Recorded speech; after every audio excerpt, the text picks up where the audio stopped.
ഖുർആനിൽ കാണാം ചിലയിടങ്ങളിൽ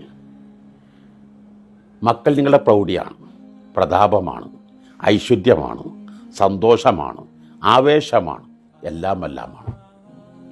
അതേ ഖുർആൻ തന്നെ മറ്റിടത്ത് കാണാം ഇന്നമാ അംവാലുക്കും ഔലാദുക്കും ഫിത്ന, നിങ്ങളുടെ മക്കൾ നിങ്ങൾക്ക് നാശാണ്, അപകടമാണ്, ദോഷാണ്, കേടാണ്, പരാജയമാണ്. ഇത് രണ്ടും എങ്ങനെയാണ് ശരിയാകുക? ഞാൻ ഓർക്കുന്നത് ഒരു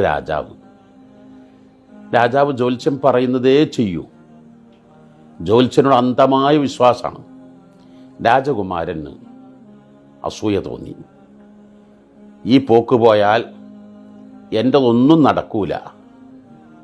അപ്പം രാജകുമാരൻ തന്ത്രം ഉപയോഗിച്ചു.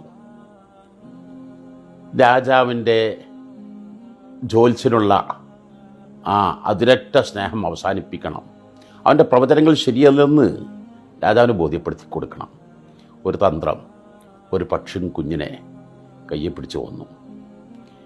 രാജാവിൻ്റെ മുമ്പിൽ വെച്ച് ജ്യോത്സ്യനോട് ചോദിച്ചത് ജീവനുണ്ടോ ഇല്ലേ? രണ്ടാലൊരു മറുപടിയാണല്ലോ പറയുക. ജീവനില്ല എന്നാണ് പറഞ്ഞതെങ്കിൽ ഉടനെ കൈയിട്ട് തുറന്നു വിടും, അത് പറക്കും. ജീവനുണ്ട് എന്നാണോ പറഞ്ഞതെങ്കിൽ കൈയൊന്ന് അമർത്തും, പക്ഷി ചത്തിരിക്കും.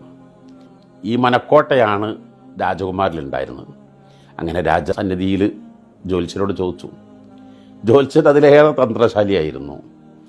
അതിൻ്റെ ജീവൻ നിങ്ങളെ കയ്യിലാണ്. ഇപ്പം കൈ തുറന്ന പക്ഷി പറന്നു പോകും, കൈ അമർത്തിയാൽ ജീവൻ നഷ്ടപ്പെട്ടു പോകും. എന്നാൽ ഇതുപോലെയാണ് നമ്മുടെ മക്കൾ. നമ്മുടെ മക്കളെ അമർത്തിപ്പിടിച്ചാൽ മക്കളുടെ ഭാവി തകർന്നു. മക്കളെ ലൂസാക്കി വിട്ടാൽ മക്കൾ നിയന്ത്രണം വിട്ടുപോകും. മക്കൾ ഈ പക്ഷിക്കുഞ്ഞുങ്ങളെ പിടിക്കുന്ന പോലെ നിയന്ത്രണം വേണം. അത് കൂടുതലാവാൻ പാടില്ല. കൂടുതലായാൽ അത് അപകടമാണ്, ദോഷമാണ്. അത് പറ്റ ലൂസാക്കിയാലോ അതും അപകടമാണ്.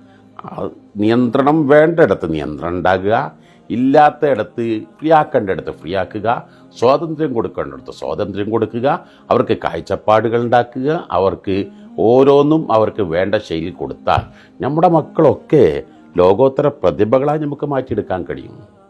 ഓരോ കുട്ടിയുടെയും മനസ്സെന്ന് പറഞ്ഞാൽ സപ്തസമുദ്രത്തേക്കാൾ വിശാലമാണ്.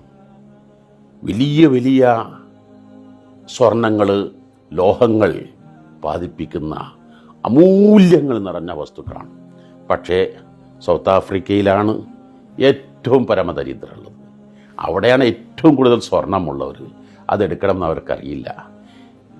നമ്മുടെ കടലുകളിൽ എത്രമാത്രം പവിഴങ്ങളും മുത്തുകളുമുണ്ട്. പക്ഷേ തീരദേശവാസികളാണ് ഏറ്റവും കൂടുതൽ പട്ടിണി കിടക്കുന്നത്.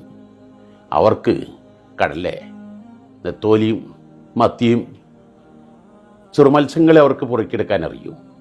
ആഴക്കടലിൽ ചെന്ന് ആ പവിഴങ്ങളും മുത്തുകളും എടുക്കാൻ കഴിയുന്നില്ല. അവിടെയാണ് ഓരോ രക്ഷിതാവും കുട്ടികളുടെ കഴിവുകൾ കണ്ടെത്തി അത് പുറത്ത് കൊണ്ടുവന്ന് അവരെ മോട്ടിവേറ്റ് ചെയ്ത് അവരെ ആശീർവദിച്ച് അവരെ കഴിവുകൾ ശക്തിപ്പെടുത്തുക. തീർച്ചയായും നമ്മുടെ മക്കൾ നമുക്ക് വലിയ ഐശ്വര്യങ്ങളായി മാറും, വലിയ സന്തോഷങ്ങളായി മാറും. ഇല്ലെങ്കിലോ ആ മക്കളിലൂടെ ആ രക്ഷിതാക്കൾ കണ്ണുനീര് കുടിക്കേണ്ടി വരും. അവർ എന്നും ദുഃഖിതരാകേണ്ടി വരും.